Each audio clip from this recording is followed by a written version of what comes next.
You can start. Can start. A good morning to those who are in Rwanda and good afternoon to those who are in Sri Lanka. We are about to start our program, interview with Bishop John Rucyahan, former president of Rwanda's National Unity and Reconciliation Commission. This program is introduced by the Pathfinder Foundation, which is a leading apolitical, not-for-profit think tank in Sri Lanka. The foundation has several areas of interest covering economic, strategic issues, and promoting bilateral relations between Sri Lanka and countries of importance to us. In the past, the foundation has carried out several in-conversation programs with persons of eminence to learn from their experience. And today we are happy to welcome Bishop John Rucyahan. And he is the former president of Rwanda's National Unity and Reconciliation Commission.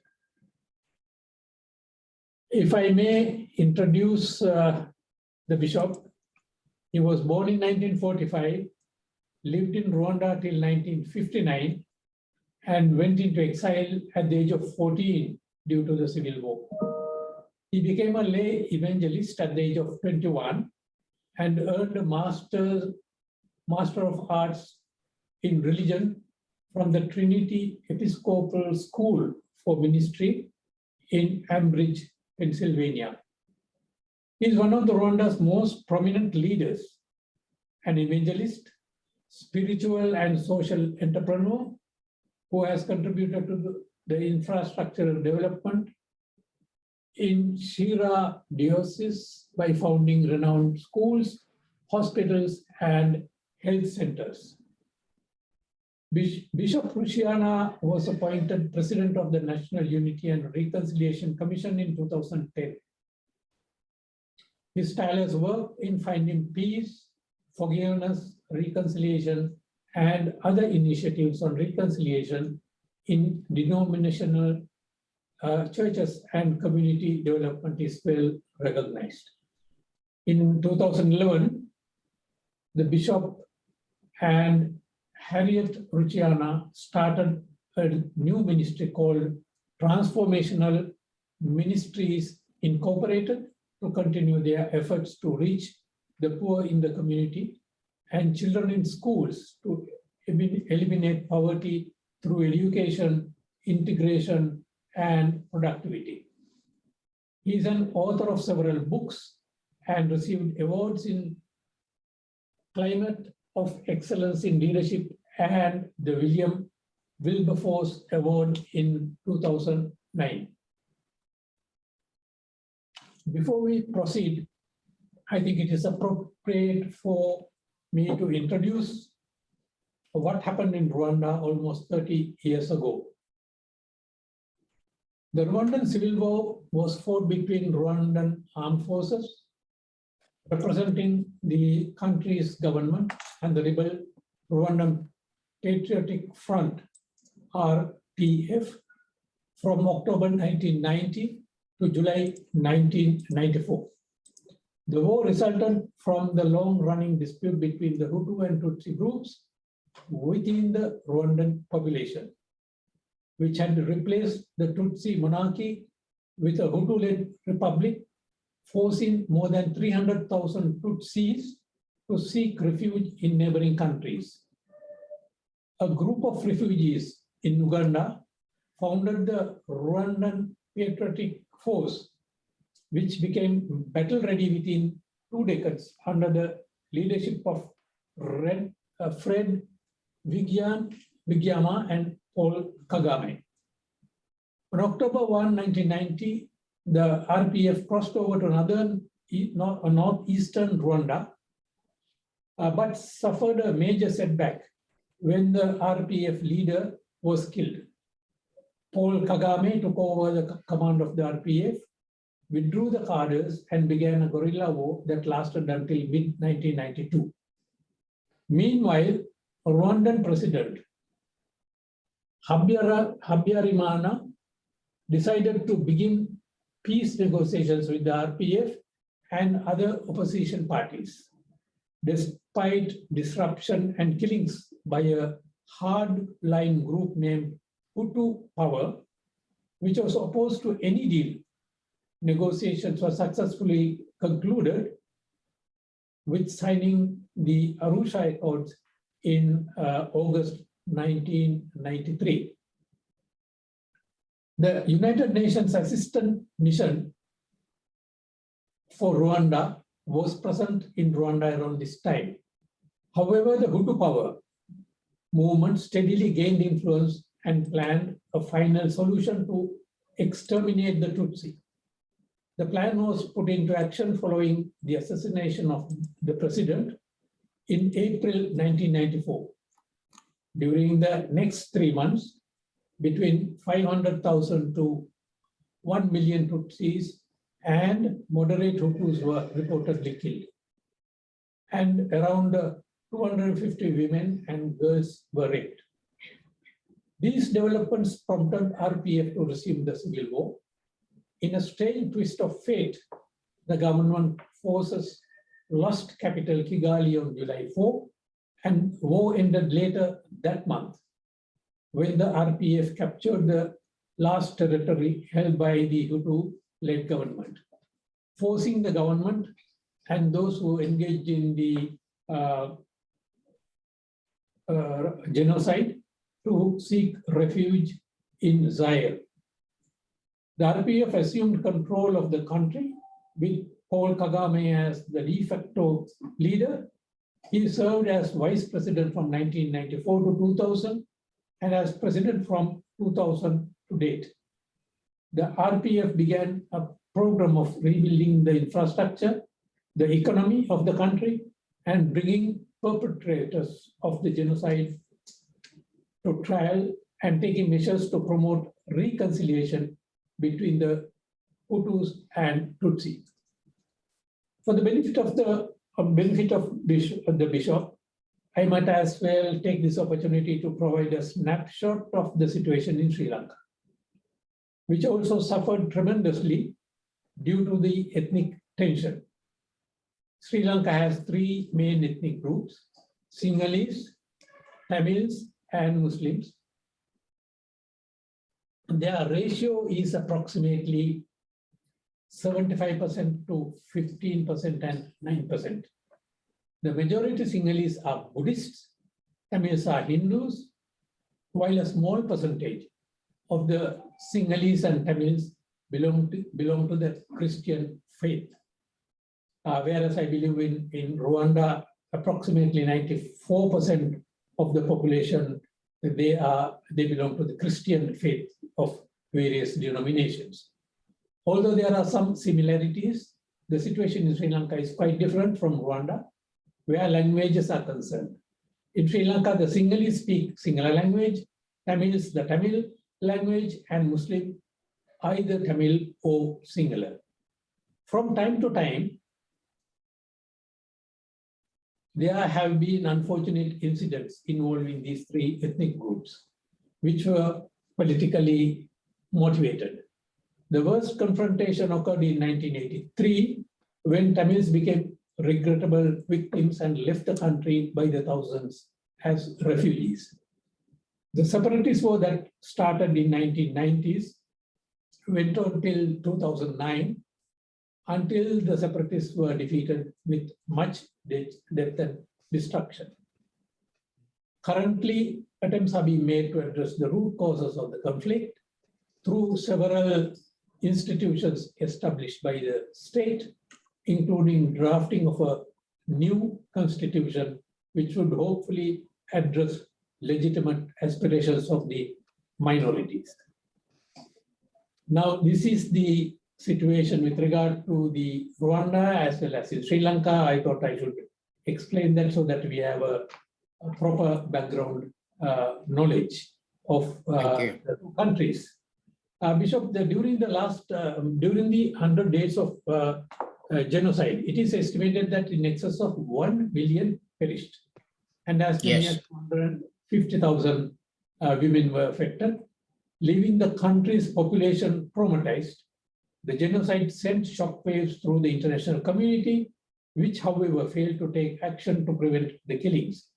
Since then, Rwanda has embarked on an ambitious justice and reconciliation process with the ultimate aim of seeing Rwandans once again living side by side in peace.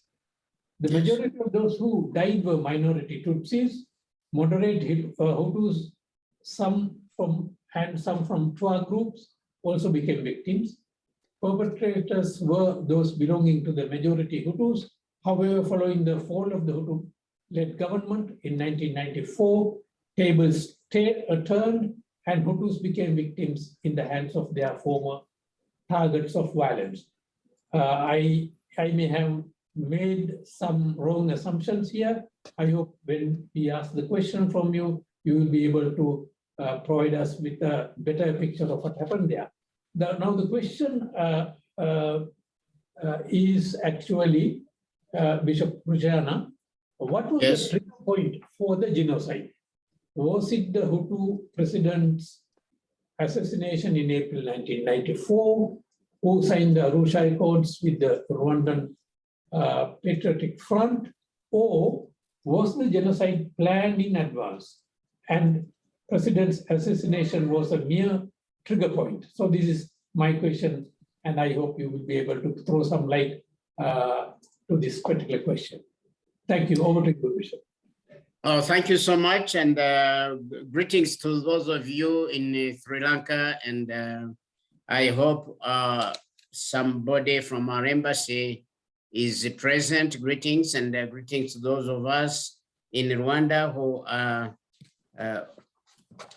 with us into this fellowship and this kind of sharing and interview.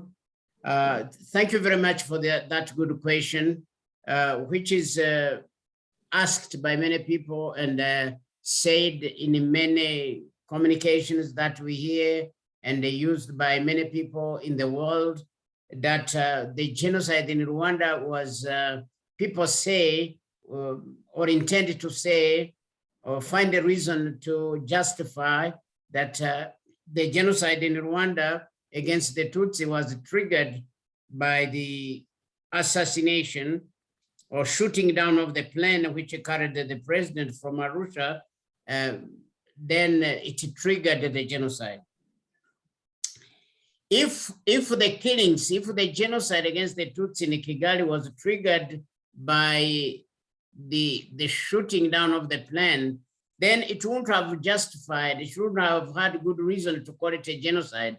You know, the genocide by its nature, all over the world, a genocide is prepared, a genocide is conceived, prepared, exercised in a different other forms, covered to hide it until it comes to its finality. The genocide started a long time ago, decades ago. In 1959-60, over 200,000 Tutsis were killed in the south of Rwanda.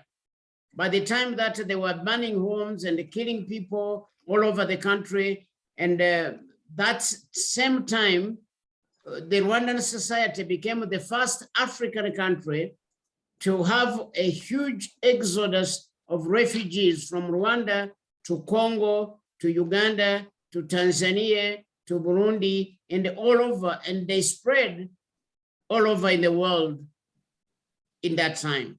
Many died on the course of learning, but 200 were killed, massacred, thrown into rivers, buried alive in the south of Rwanda alone.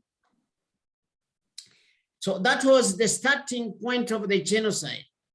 And of course, I'm not mentioning the fact that it started earlier on when they were measuring the population of Rwanda, measuring their noses, making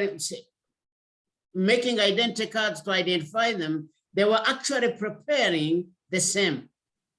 And then from 1959-60 thereafter, they started persecuting people. They started calling them names, dehumanizing them, calling them snakes, calling them cockroaches. In other words, they were making them like vermins, less humans, preparing the minds of the population for the genocide by reducing the Tutsis from humanity to vermins, unwanted, not equal citizenship in rank or dignity or humanity like them. So when somebody deceives the world by saying that the genocide was triggered by the shooting down of the plane, it's a sheer cover-up. It's a sheer denial of the genocide. It's a sheer coverage of the intent to kill and the intent to admit what happened in Rwanda. So briefly, I want to register the reality that the genocide in Rwanda took too long to bring to realization. It started with separating the people. It started giving them separate identity cards. It started by killing huge numbers of them from 1959-60 and onwards. They segregating them from job acquisition, separating them, excluding them from the armed forces, having the unwritten law and constitutional practice that their daughters should not be married as official wives. Many things that took place all over the decades and the years, separating them, dehumanizing them, and making them less worth living in their own country and worth depriving them and causing them to suffer injustice. So you understand that the genocide was prepared and was exercised slowly until they came to the climax of exterminating the people in 1994, which actually in 100 days consumed over 1 million human beings all over the hills of Rwanda, and there were no rampage killing and hacking people to death. So a genocide was prepared, and it was in the speeches of the leaders, started with the Kaimanda, the top president, first top president, then Habyarimana, Bagosora, who was in the government, said that was going to prepare an apocalypse of the Tutsis. So it was really prepared, and it came into action in 1994. Thank you for asking that difference. Thank you. So Thank you, it was not a triggered, but the trigger was an excuse for those who, it's a sign for those who are going to do the extermination. Listening to you, Bishop, my mind goes back to 1983, when we had some race riots, which led to the killings of Tamils by the hundreds. And that was also, there were allegations that it was planned in advance because there were reports of using electoral registers, in your case, identity cards, but in Sri Lankan case, using electoral registers to identify who lived where.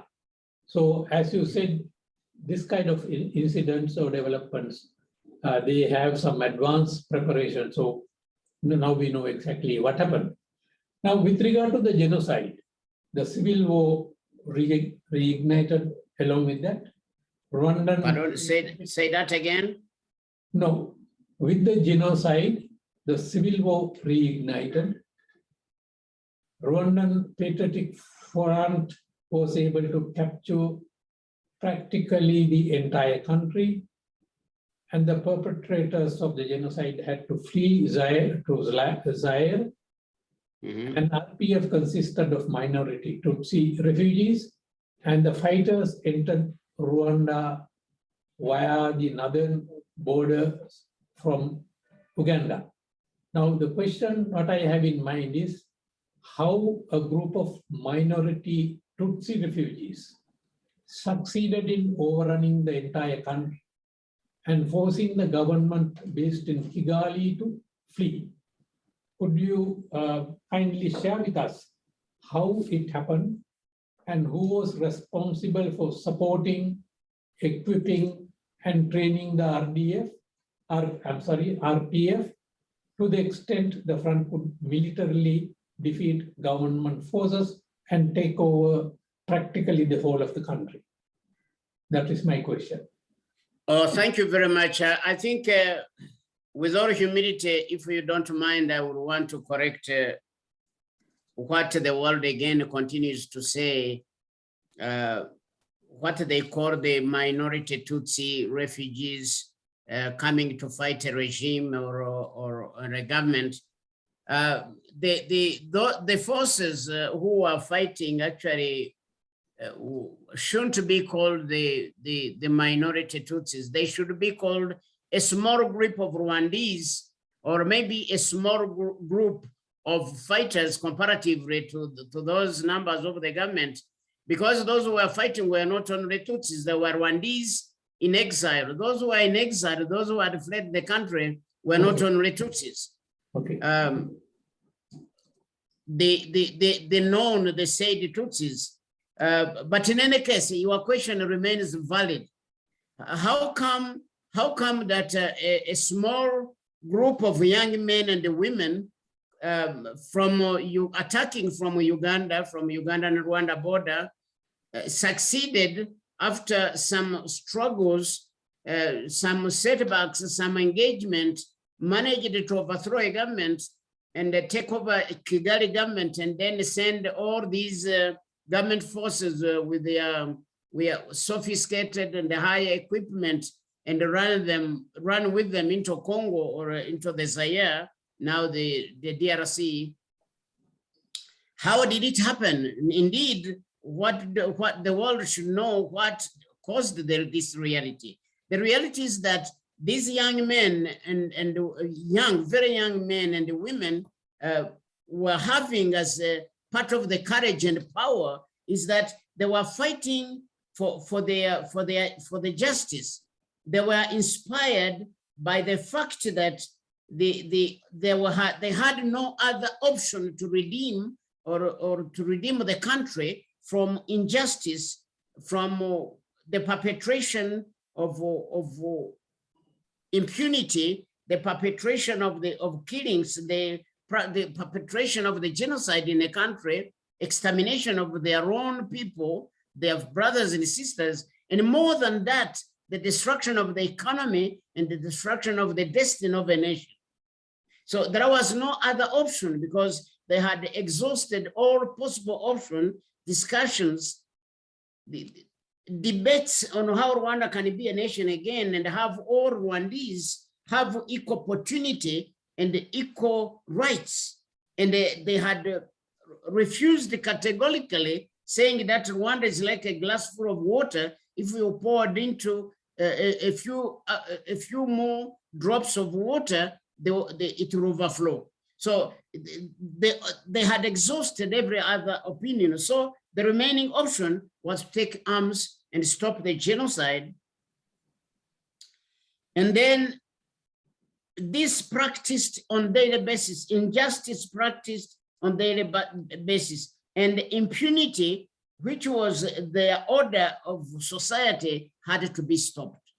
So I think you need also to know these guys, these young men and the women were so committed, even after the loss of their members, the loss of the members of the RPF in the ranks, lost their lives in the course of fighting. They were committed and determined that to achieve it, be it by few or less, but they had to make it because that was the only option for the survival, the redemption of Rwanda. And I want you to know, and possibly share with those who are hearing us, they did not only stop the genocide and overthrow the regime, but they did also other impossible things to the eyes or ears of the world. First, they stopped the genocide by their own efforts. You know, you are aware that the Habyarimana's government had the aid, was being aided by the French government and the French army. They did not only give them the ammunition, but their soldiers fought alongside them against the RPF. They lost together. And they were not having only the French help, they were having the Congolese. Mobutu had brought in his support to fight against the RPF. But they lost together. The reality is that the determination, fighting for the truth, fighting for the redemption of the nation and the existence, the rebirth of the nation became the key. So after this, impossible as it looks or sounds, they stopped that genocide and established justice. I'm glad that you asked about Gacaca. I will come to that later. But they established justice after impunity, after the destruction of over millions of people in the course of history, and 1 million in the genocide, and they were aware of that. Something had to be done to stop that trend. Rwanda had suffered the letting of the blood of its own people, its own children for too long. It couldn't keep going like that. The third, alongside those other two, they established the policy of uniting the Rwandese, unity and reconciliation. Rwanda cannot afford, they conceived as leaders, despite what had happened, they needed to get together and build a nation together. That will not stop the justice, people taking responsibility for their actions and their deeds. But unity was imperative. We need each other to be able to develop. That's why Rwanda developed what we call restorative justice. And we shall come to that when it is time. But thank you for asking this question. The world has to know, not only Rwanda, Sri Lanka, however much different it is from Rwanda, it's for the nationals to unite and make their country safe, develop, and secure. Thank you for asking. Thank you, Bishop. Appreciated very much the sentiments you have expressed. I have another question related to what I asked.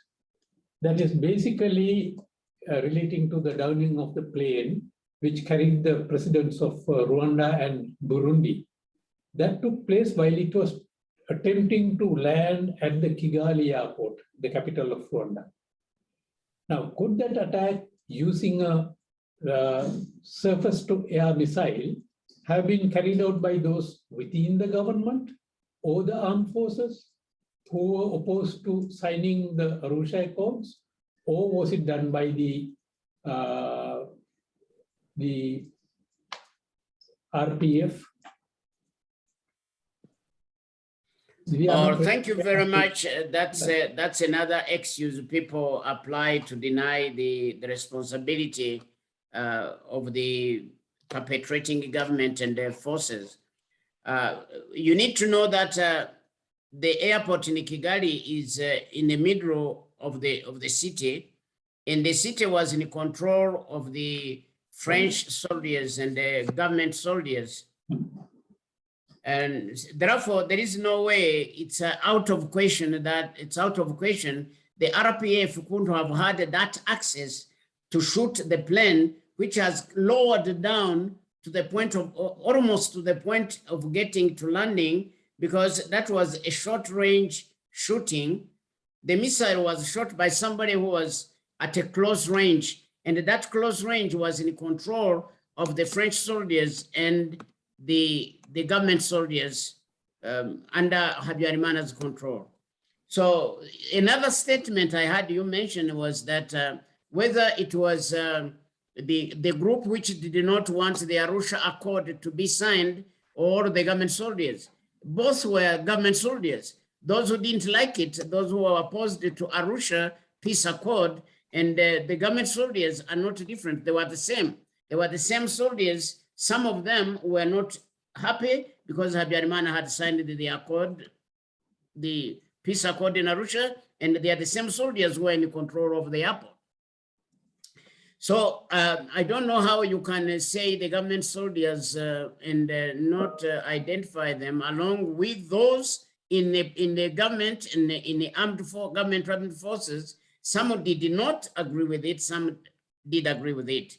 So the responsibility really go to those who are in control at the airport, are the ones who had the option, the ability to be able to shoot the airport.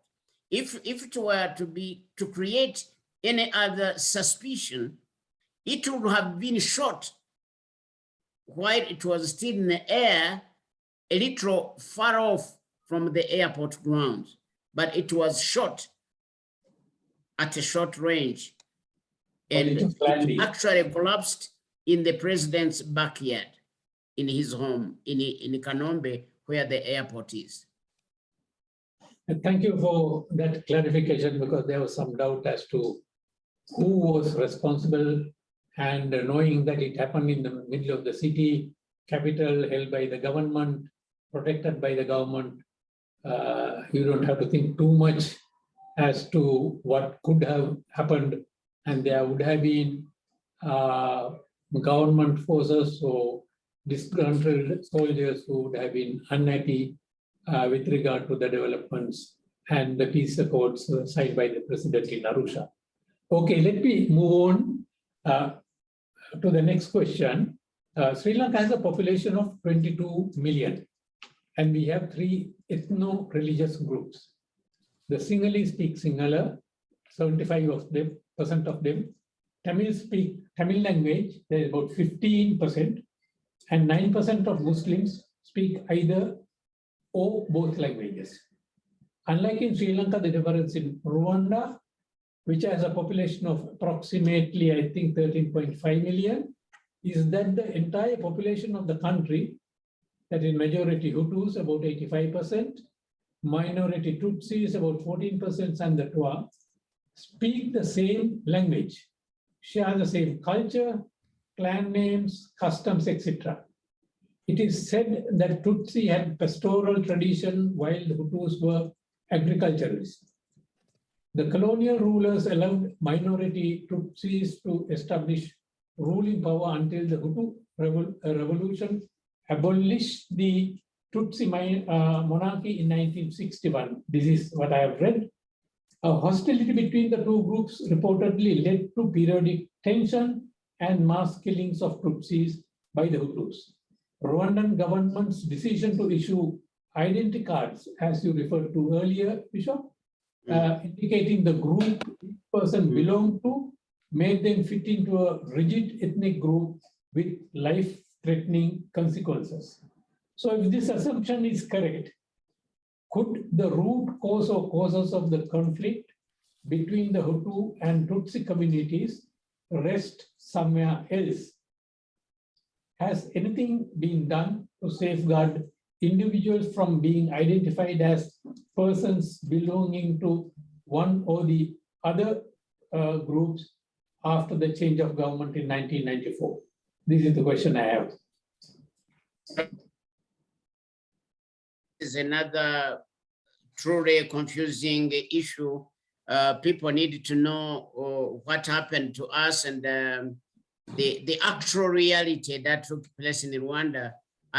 You know very well that alongside the genocide, there was preparation, and this issue of differentiation started with a Belgian anthropologist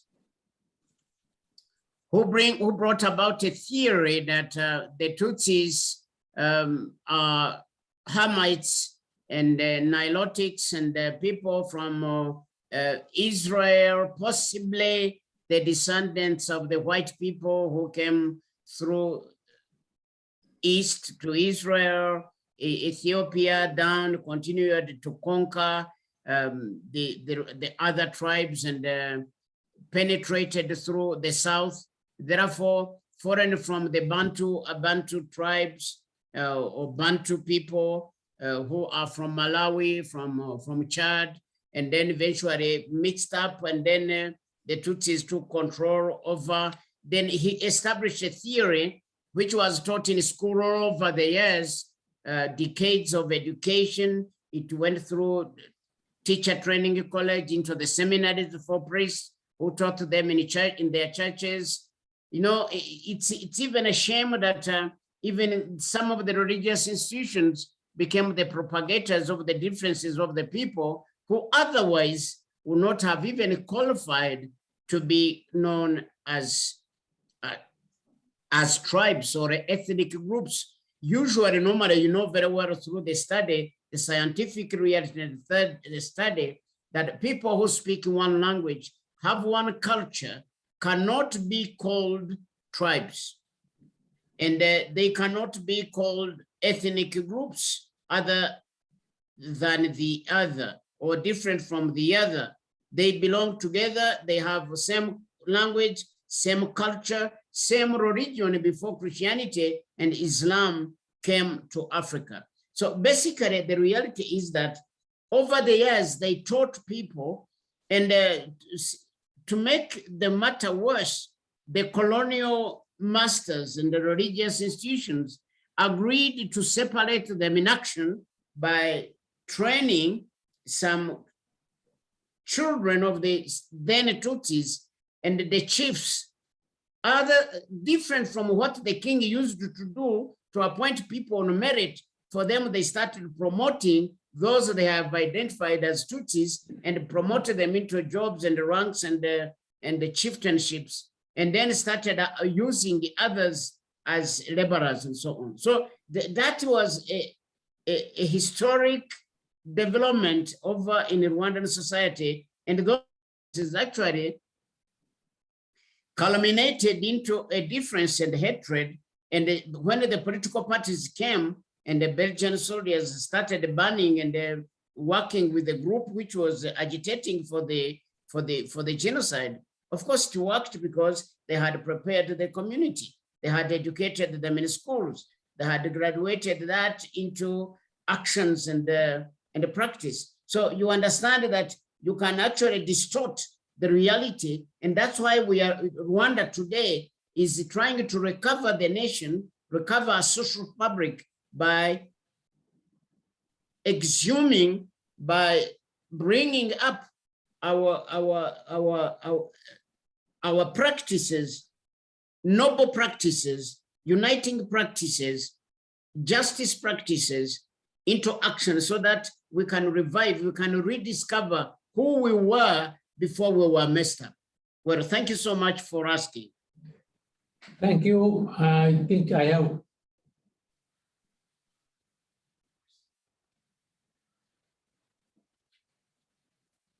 Pardon? I have a couple of more questions, Bishop, if you don't mind. Please go ahead. I just wanted some technical cleanup here on my screen. Okay. Yeah, but you can go ahead and ask. Yeah, it is about the judicial process aftermath of the genocide. It is reported that in the years following the genocide, more than 120,000 people were detained and accused of bearing criminal responsibility for the participation in the killings. Judicial response was pursued on 3 levels to deal with. Excuse me, can you say that again? Yeah, okay. After the genocide, I said about 120,000 people were detained. And judicial response was pursued on 3 levels to deal with such an overwhelming number of perpetrators. Following the change of the government, Rwandan national courts prosecuted those accused of planning the genocide or committing serious atrocities. By mid-2006, the national courts had tried approximately 10,000 genocide suspects, I'm told. However, it was reported that the Rwandan justice system could not understandably cope up with the genocide cases, as majority of judges and prosecutors too were killed or had fled the country. And it was estimated that it would take approximately 200 years to complete the trials of the arrested. So that is the national court system. Then we come to the traditional community court system, Gacaca, which were established in the year 2000 to address the situation. These courts were expected to find the truth about what happened during the genocide, speed up the process of trying genocide suspects, aim at national unity and reconciliation, and to demonstrate the capacity of the Rwandan people to resolve their own problems. The Gacaca court system was officially closed in June 2012 after trying nearly 2 million cases, I'm told, and over 1 million persons had stood trial. Now the question is, could you give us an assessment of the Gacaca court system? Was it a success or a failure? Or do you feel that the Gacaca made a positive contribution to the reconciliation efforts despite its shortcomings? This is the question. Oh, thank you very much for that good question. And this is again another puzzle that the world sometimes the world thinks that Gacaca courts were not worth because it was not conventional. It had nothing, no reflection of the world-known courts. And in any case, whether conventional or Gacaca, there is nothing perfect. All of them aren't perfect. The perfection of any applied courts is the social redemption and the social service that is rendered, the justice established to the community. I want you to know, and anybody attending to this conference or this interview or sharing needs to hear and know that the Rwandan government then had less than 200 judges, less than 200 people trained, no other than that number. And most of them had been killed, or a few of them who were not killed were perpetrators of the genocide and they had run away from the country.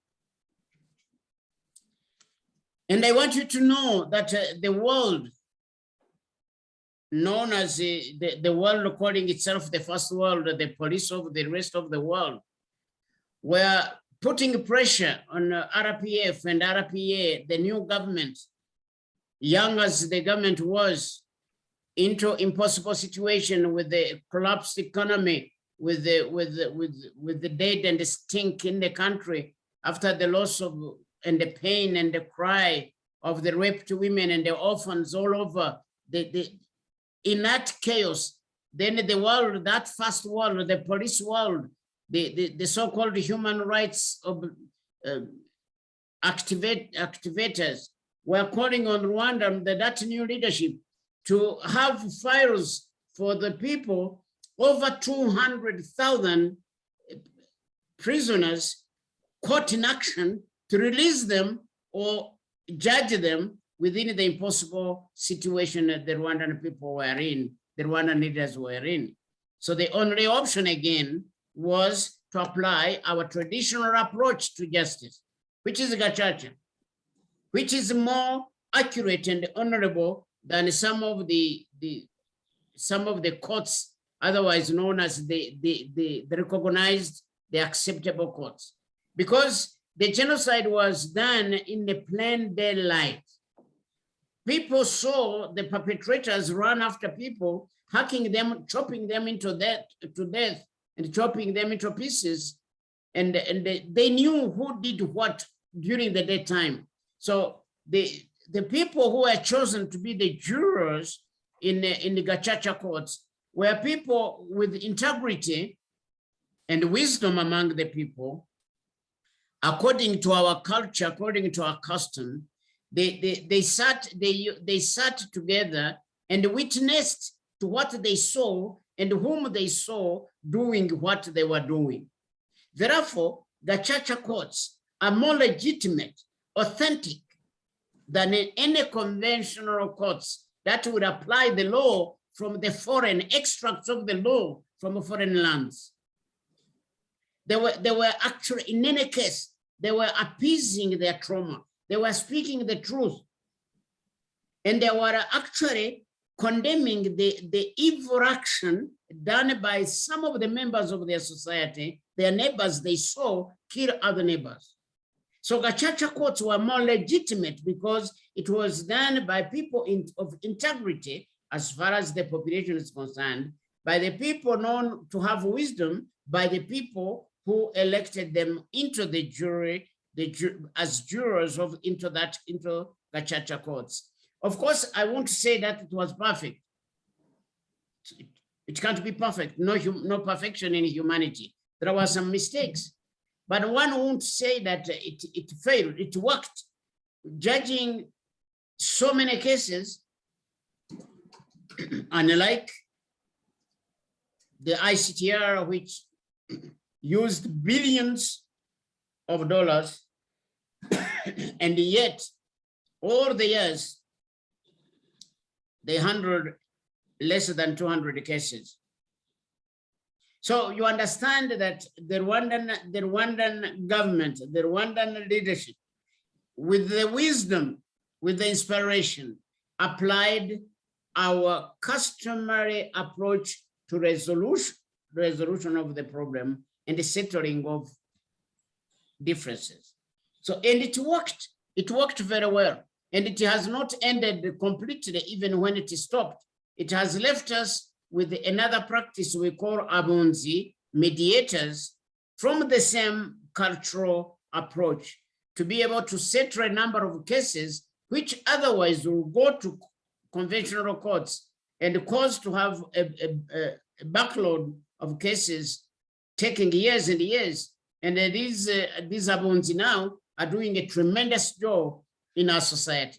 So I want you to know very well that not everything from outside will serve us. We have to be able to make the analysis of our context and apply our concepts and our cultural, our sources to be able to resolve our problem before we go out to apply and adopt the foreign and sometimes shallow approaches to justice or any other forms of development that we need to do. Thank you. So we need to really to be able to apply ourselves and our wisdom. We are able, we are also able. We can no longer borrow everything from wherever. So we need to be able to start to trust and build the confidence and be able to know something can be done. You know, those sometimes when somebody puts you in a fix, you learn to survive from that fix. Yeah, they are putting you in. Rwanda was put in a fix because those we call redeemers may no longer be redeemers. We need to start redemption from within. So even justice, we need to apply our own. And where need be, we can borrow. We are not isolated. We are not islands, but we need to be able to learn from others, but we cannot abandon ourselves totally. Thank you so much. Thank you, Bishop. We have limited time, about 10-12 minutes left. I have another question. Actually, you just mentioned about the International Criminal Tribunal for Rwanda, which was established by the Security Council in 1994. Initially, it was intended to function for a limited period of 4 years, I believe, to try high-level members of the government and armed forces, while Rwanda prosecuted low-level leaders and local people. And as you said, it cost billions of dollars to carry out this task by the ICTR. As the years passed, it became apparent that the ICTR would have to continue long past its original mandate with the announcement of its closing, there was some concern over the residual issues for how they would be handled. Eventually, the ICTR officially closed in 2015, and its remaining functions were handed over to the Mechanism for International Criminal Tribunals, comprising of a team of international judges. Now, my question is, could you please tell us, one, whether the UN tribunal prosecuted any members of the RPF who may have committed crimes during the period? Number two, the progress made by the new mechanism so far? And three, how much more work is to be carried out by this new institution? So these are the three questions I have with regard to ICTR. Well, thank you very much. I think I'll begin by sharing with you that anybody who committed crime from the RPF was judged by the local courts and were sentenced accordingly. You are open to having a research on those cases, but the cases of the Rwandan RPA soldiers who committed any crimes were arrested and were tried and were sentenced by the Rwandan justice system. So it hadn't. That's not an issue that would have gone to the ICTR cases. So the Rwandan government, Rwandan justice systems took care of that. You can continue to have research on that. And Rwanda is very, very transparent. The Minister of Justice can give you the numbers, can give you the dates, can give you the cases, which I may not be having right now in front of me and on paper. To the ICTR closing and having been brought into a new system, the International Residual Mechanism for International Tribunal, IRMCT, that replaced the ICTR and was set up to continue the vital legal work of bringing to justice the perpetrators of atrocities committed in Rwanda and the former Yugoslavia, made significant progress so far. So far as I know, the mechanism referred to Rwanda courts 3 cases, out of which 2 appeals judgment had been rendered in the case against Jean Winkindi and the case against Bernard Munyagishari, I think. Both judgments upheld the life sentences imposed at the first instance.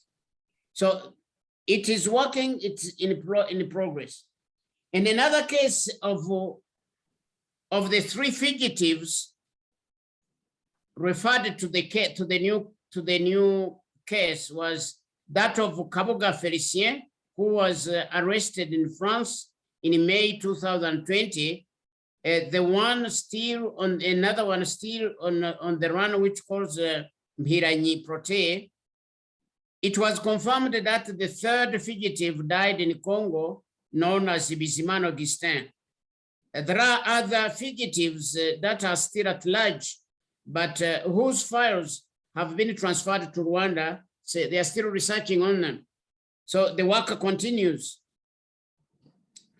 For the last 3 years, we noticed a positive move of the current president of the mechanism, Judge Agiums Kamel, who is opposite to his predecessor, Judge Meron, who used to grant easy release, early release to genocide perpetrators or convicts. But this one is really doing the work very well. So that's one of the progress and the transformational or positive realities that are taking place. So the prosecutor of the mechanism, who have a permanent office in Arusha and a small office in Kigali, has been very engaging with the countries in the region, so so that they can take the consciousness and the commitment to arrest the remaining fugitives who are at large. And the Kabuga case mentioned above has started already in Hague. Though the idea was to bring him to Arusha, but due to his physical illness and ill health conditions and age, he will stand trial in Hague in the beginning of the year and possibly in the beginning of his case. So I would possibly be able to stop at this on this question, but in general, it is doing well. The journey continues like anything. You know, when you are dealing with the genocide perpetrators, fugitives, they do their best to hide, and they do their best to bribe their way out into new hidings.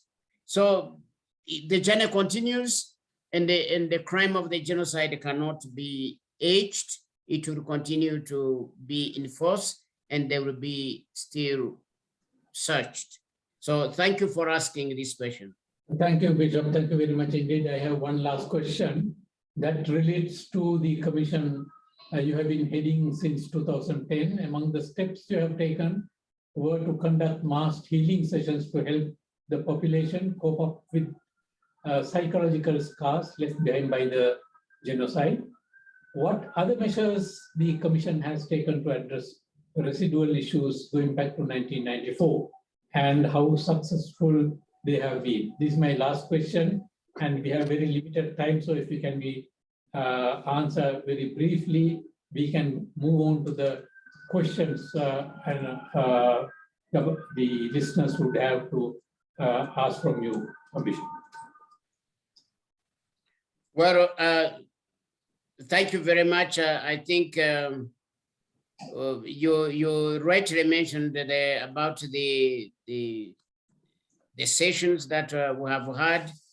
To begin with, the government of Rwanda, actually, when we talk about unity and reconciliation, I want you to know, and I want the world to know, I wish the world could see this truth that in the concept with the RPF, when they were having the concept of rebalating and redeeming the population of Rwanda, redeeming the economy of Rwanda, redeeming the people, redeeming the humanity, redeeming the dignity of the people, seeking to establish a destiny of a nation, they conceived at the same time the concept of unity.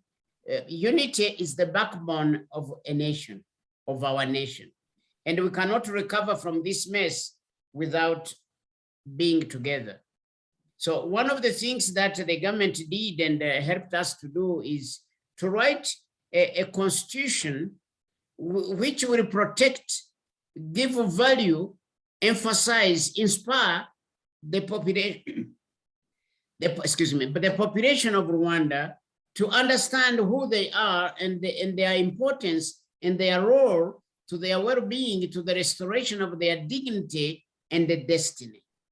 Therefore, in the course of their liberation, they were exercising unity. They were seeing reconciliation, practicing it, arresting people, killing some of their members, treated them, rehabilitated them, and bring them into their ranks. And by so doing, they were demonstrating it to the population. And us as a commission, of which I was part of from 2010 to just last September, we were engaging the population. We are engaging institutions. We are engaging partners, religious leaders, sit with them, discuss with them, be able to rediscover the past, the mistake past, and the healing of the trauma of the people. But at the same time, bringing them to the knowledge that we have equal opportunity, we have equal rights, and we have responsibility to protect them together. And we needed to know, of course, to begin with, knowing that we have a common source and a common destiny. So with that, with those efforts, we were able actually to measure the success of unity and reconciliation by the results the country is beginning to harvest. Now to see our leadership being encouraging us to that unity, and that unity bringing about an established economy, not only economy, but a constant growing economy, and the people working together, people living together, people planning together. And this unit also is not a verbal, it's not a philosophy, it's practiced. It's a practical reconciliation and engaging reconciliation. So basically we were meant to do a research as a commission, researching on a possible ideology remaining the residues of the genocide ideology, then be able to expose it and be able to deal with that. Two, we were researching the development and the hindrances. I will give you an example. We have experienced at a certain point as we progressed with the unity and reconciliation, bringing people together, talk, share, hearing from them, having discussions, listening their opinions. But we have come to realize there are young men and women, our youth, were suffering from the guilt of association because they were feeling very guilty, they are feeling very sad, and they are being traumatized because they were discovering the guilt committed by their parents and their relatives, therefore suffering from the guilt of association. And of course, you begin by the right people for consideration, the survivors of the genocide, their children who needed education, the widows, the women who are raped, who needed treatment. Some of them are infected with HIV/AIDS. They needed care, they needed consolation, they needed trauma healing. So all those things are part and parcel of the role of the Unity and Reconciliation Commission, which grew up into other commissions. The CNLG, in charge of genocide ideology and the genocide perpetration, fighting against it, and we had the Itorero, which is civic education in the country to develop and be put in place, and then we had the Ombudsman in development to fight against corruption. We had many other homegrown solutions and the practices in the country to be able to mobilize the people, bringing them to the realization that a nation is a nation. Nobody will come to tell us, nobody will come to give us more directions and more instructions on how to be better Rwandese and have a better economy, and also be able to build security for what we are achieving. We need to be able to take responsibility for the national development. Nobody will come to give our nation the dignity or protect it. It's our responsibility. Therefore, being into such a kind of challenges, we need to be responsible. That's why the government of Rwanda has actually kindly, exemplarily given up a decentralized system of government, whereby the leaders from top to bottom work with the committees, work at the representation of the population, so that we can own the development, we can own our destiny, own our governance. Good governance is one of the things that Rwandan government put in place alongside the commission to work together, complementing each other towards that unity and that productive unity, the unity for a purpose of development. Thanks. I want to thank you, sir, and it's been a joy to be with you, and I hope we have one or two questions if you we can I think, spare about 5 minutes for some questions. Shall we see what we have, Gayatri? Yeah, thank you, Bishop. There is one question. It says, do you think that the lack of equal access to justice was the reason for the conflict? Pardon? Say that again. Do you think that the lack of equal access to justice was a reason for the conflict? I think you are asking about people getting opportunity to have equal right to justice. Yes, that's whether that was the cause for the genocide or the conflict in Rwanda. That was the question. I think generally the conflict in Rwanda was not caused by lack of justice only. It was a general deliberate persecution of a part of Rwanda, which eventually developed into an injustice done by a certain section of Rwanda, which was in power, against other regions of Rwanda. It also spread from that. It was a kind of a system which got messed from persecuting the Tutsis, and then it became a division between the South and the North. And then even the North got divided into a smaller group which had power to overdose and overrun the rest of the country. But today, every Rwandan has an open opportunity to have justice when he or she needs justice. Even the government have put up a system whereby somebody who doesn't have to ability or to pay for a lawyer to handle his case, the government has put place the opportunity for people in districts at different structural levels, lawyers who are meant to stand for those who need their service. So it